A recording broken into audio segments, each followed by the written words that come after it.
Welcome to BricksNShticks. My name is Lachlan, and in today's video, I'll be reviewing not just one, nor two, or even three sets.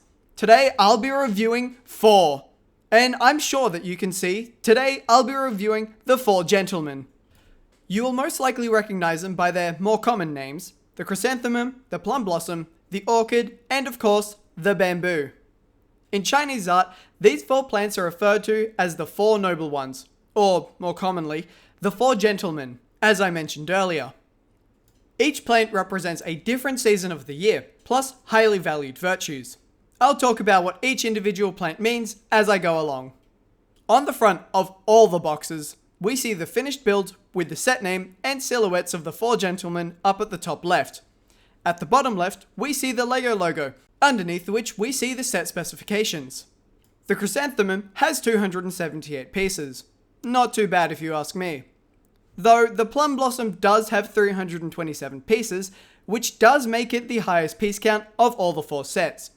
On the other hand, the orchid has 274 pieces, the lowest piece count of all the 4 sets. And the lucky bamboo, can't forget about you, has 325 pieces. That is 2 less pieces than the plum blossom. Missed it by that much. All the sets are recommended for ages 18 and up, and all retail for 50 Australian dollars. The sides of all the boxes are roughly the same. We see a picture of the chrysanthemum snaking its way up, the plum blossom weaving its way along, the orchid blooms and curves off, and the bamboo towering up with the Lego logo seemingly bursting from its top. Talking about tops, all 4 of these sets are very similar. The chrysanthemum shows a bird's eye view at the flower in full bloom, plus this set's 1:1 scaled piece, a red banana.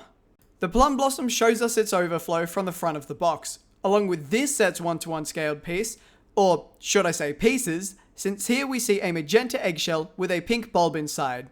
The orchid displays the flowers of those that wandered from the side, with this set's 1:1 scaled piece being a pink leaf. And of course, the lucky bamboo, we get a look at the top of the build, with this set's 1:1 scaled piece being a leaf. Much more normal than a banana.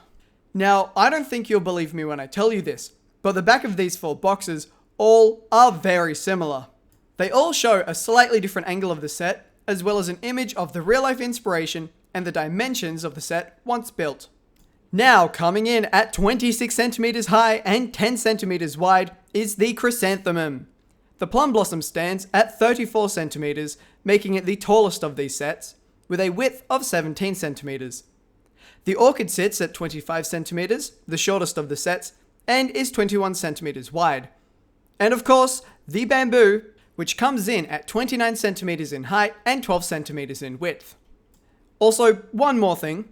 The damage done to the back of the chrysanthemum box is done by one of those little anti-theft stickers Kmart puts on pretty much all of their Lego sets nowadays. And I swear they are the bane of my existence. But we move past that. Now it's time to open these bad boys up, starting with set 10368, the chrysanthemum. Inside the box, we see 3 numbered bags and an instruction manual. I'm liking that I've been seeing more paper bags recently. Inside the instruction manual, the designer of the set talks a bit about the 4 gentlemen and the set itself. The instructions also include some really nice images of both a real chrysanthemum and traditional Chinese-styled artwork. Starting from the base of the build, we see the small yet elegant stand which the rest of the set sits on. The stand of each of the builds looks externally the exact same as one another, though each has its own internal differences to accommodate for the pot on top. And talking about the pot, something you'll notice across all 4 of these plants is that their pots all have a gold ring around them, though each pot will vary in colour, this one being coloured a pastel green. The shade of green used here is, in my opinion, really nice, as it allows for the bright and bold colours of the chrysanthemum to pop even more than they already do.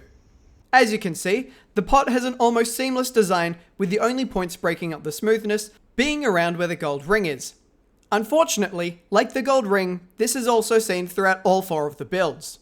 Moving up a little, we reach the stems, and our first flower being a ready-to-bloom bud, the first of 2.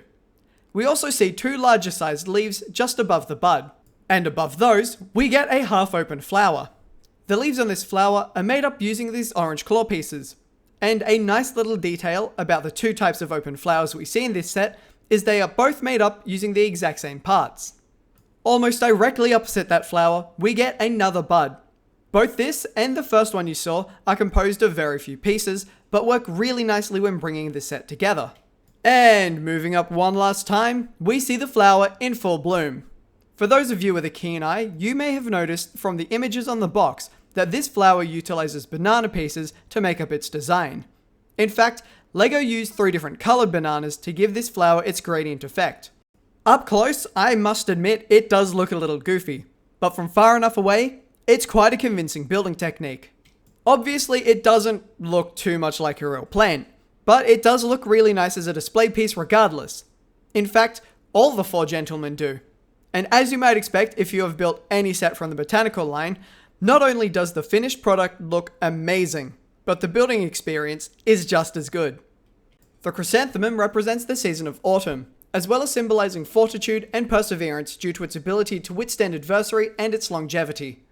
But now, from the chrysanthemum to set 10369, the plum blossom.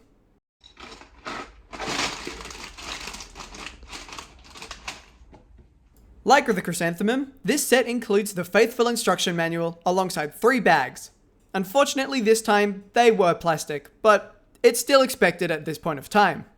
With this set built, we can see that same stand as before, with this set having a pastel blue pot. The neck on this pot is significantly longer than on the chrysanthemum. And come to think of it, all the pots are different, not only in color as I said before, but also in shape. And remember how I said that this has the highest piece count out of all the 4 gentlemen? Well, here at the top of the pot sits a significant portion of those pieces. Coming from the soil, we get 2 main stems. As we begin our ascent, we see our first flower suited with 5 petals. Curving around, we get our next flower, this time with 4 petals. The next has 5, and the last 2 have 4. Each of the flowers are made by using a red ring piece with some upturned curved tiles to make the petals. The center of the flower is made up by using some pretty interesting pieces. Firstly, a magenta half eggshell piece and a yellow crown. This same half egg piece is used in conjunction with a bulb piece to create the blooming flowers that we see around the branches. The 4-petaled flowers utilize these red claw pieces to fill in the gaps, whilst the 5-petaled flowers have enough already there and don't really need anything else to fill in gaps. Oh, and I'm sure you've also noticed the small flower studs scattered about the branches. As we finally reach the top of the plum blossom, we can see the shades of brown lighten. Close up, it does look a little odd, though from a distance, it looks amazing. And I feel, unlike the chrysanthemum, the plum blossom could actually have a chance at tricking someone into thinking that it's the real deal. That is, as long as they're at a far enough distance and don't look too hard at it. The plum blossom represents resilience and endurance, as it typically starts to bloom during the season of winter, which just so happens to also be the season which it represents. Now, we're 2 out of 4 plants down, and I just wanted to quickly remind you to press the like and subscribe buttons. While you do that, I'll continue on. Following up the plum blossom, we've now got set 10343, the mini orchid. Inside this box, we get something a little different. The instruction manual is there, like usual, but this time there's 1 less bag. Now, at first I thought that this might have just been because the mini orchid has the smallest piece count out of the 4 sets. But as we'll see in a minute, the lucky bamboo also only has 2 bags. Once again, we see that stand holding all that sits on top, as well as that golden ring and this peach-colored pot.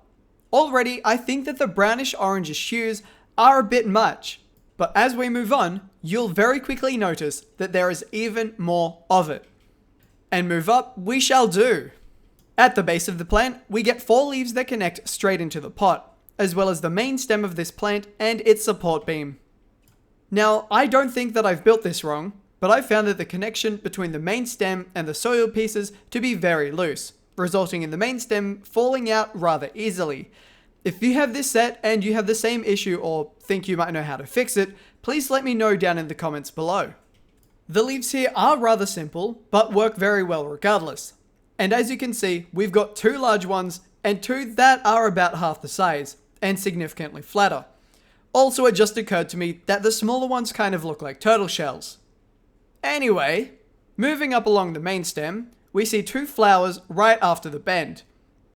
Unlike the 2022 orchid, this orchid's flowers are a bit more tan coloured, which, if we're comparing the real life accuracy between the two, colour-wise, they're on par. When I get around to doing a review of the 2022 orchids, I'll compare the two a little bit more. Like the plum blossom from earlier, this orchid uses those ring pieces as the main support for building the flowers. This time though, in gold rather than red. All 5 of the flowers on this plant are the exact same. So if you're someone who enjoys repeating builds and also likes the look of this set in general, I would have to push you in the direction of yes for that age-old question of should I buy it. Oh, and adding to the repeatedness, the stake holding the main stem up is also quite repetitive. Finally, right at the tip of the stem, we see what seems to be 2 flower buds made from these little green egg pieces, as well as more stem growth being made out of these lime flowers. I really like how as the stem thins out, the shade of green lightens. With that said though, this is unfortunately my least favourite out of the 4 gentlemen. Though, don't get me wrong, this is still a phenomenal set. The orchid represents the month of spring with its simple beauty. Due to this, it also represents the virtues of refinement and elegance. But now, it's time for the last of these gentlemen, with set 10344, the Lucky Bamboo. Though the second largest of these sets, like the mini orchid, this set only includes 2 bags, which for a little over 300 pieces, I think is fair. Like the previous 3 sets, an instruction manual is also included, with text and images about the set and its meaning. As I'm sure we've established enough by now, this set comes with that signature stand. And though the pot is the slimmest out of the 4, it still has that gold ring wrapped around. At the bottom of the bamboo here, we find 8 of these small pebbles, created by connecting 2 opposing tiles together. And if we take all of these pebbles out, and take the bamboo out too, we find something very interesting. We find one of the only printed pieces across all 4 of these sets. A very lucky coin. Looking at the bamboo itself now, each stem is very similar from one another, with minor changes resulting in the different heights we see. This does mean that the build for this one is a little repetitive like the orchid, but since each stem uses its own few pages rather than the dreaded 5x symbol, it feels a lot less repetitive in my opinion. At the top of each stem, we find another printed tile, along with some leaves coming from a small shoot. With what I said about repetitive steps said, I have to say that this set does include a lot of repetition for those shoots. So much in fact that there is a 9x on step 33. Once all the building is done though, and all the repetitiveness is behind, this is a fantastic set. Out of all the 4 gentlemen, I do have to give the most realistic award to this bamboo. Lastly, the bamboo represents the season of summer, and due to its strength and flexibility, the bamboo also symbolizes uprightness and humility. And with that, we've gone through all 4 of these sets. Now, as I mentioned at the start of this video, each of these sets do come in at $50 from LEGO, meaning to complete the collection, you would be set back $200. That is, of course, unless you buy them from a second-party reseller like Big W or Kmart for about $40 each, meaning that the total would then come to around 160 Australian dollars. With that in mind, would I recommend buying these or not? If you can afford the full $160/$200 set, then absolutely. But if not, if you can only afford one or some of these sets, I would still really highly recommend picking up your favorites. All of these look fantastic on display, both individually and in a collection. And I know this is a bit of a cop-out answer, but if you were to ask me which of these is my favorite, I genuinely don't think I could answer. I've thought long and hard about that question, but they're all genuinely amazing. So while I continue to think about that, why don't you give another one of my videos a watch? I think you'll enjoy this one on why LEGO doesn't make sets based on video games. But until then, take care and talk soon.